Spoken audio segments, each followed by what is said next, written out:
আমি আল্লাহর নবীর সুন্নতের অনুসরণ করে একটা রোজা রাখবো, তাইলে সেটা যেন সোমবারে হয়, যে কোনো সোমবারে। কারণ আমাদের নবী সাল্লাল্লাহু আলাইহি ওয়াসাল্লাম প্রত্যেক সোমবারে রোজা রাখতেন। সহিহ মুসলিম শরীফের মধ্যে হাদিস রয়েছে, সুইলান নবী সাল্লাল্লাহু আলাইহি ওয়াসাল্লাম আন সাওমি ইয়াউমিল ইসনাইন, আল্লাহর নবীকে সোমবারের রোজা রাখা সম্পর্কে জিজ্ঞেস করা হলো, ইয়া রাসূলুল্লাহ, প্রত্যেক সোমবারে কেন রোজা রাখেন? রাসূলুল্লাহ সাল্লাল্লাহু আলাইহি ওয়াসাল্লাম জবাব দিলেন, যাকা ইয়াউমুন বুলিতু ফীহি ওয়া বুইসতু ফীহি, এই সোমবার দিনে আমার মিলাদ, আমার জন্ম হয়েছে, এবং এই সোমবার দিনে আল্লাহ আমার প্রতি প্রথমবার ওহী নাযিল করেছেন, এই জন্য আমি প্রত্যেক সোমবারে রোজা রাখি।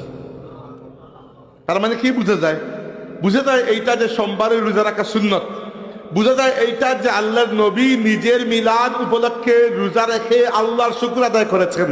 বুঝা যায় এইটা যে যখন আল্লাহর পক্ষ থেকে কোনো নিয়ামত আসে, আপনি যে কোনো নফল ইবাদতের মাধ্যমে, ভালো কাজের মাধ্যমে সেই ইবাদত, সেই নিয়ামতের শুকর আদায় করতে পারবেন, এটা বৈধ। কারণ আল্লাহর রাসূল সোমবারে রোজা রেখে নিজের মিলাদ বা জন্মের শুকর আদায় করেছেন। তো আপনারা যারা রাখতে চান রাখতে পারেন।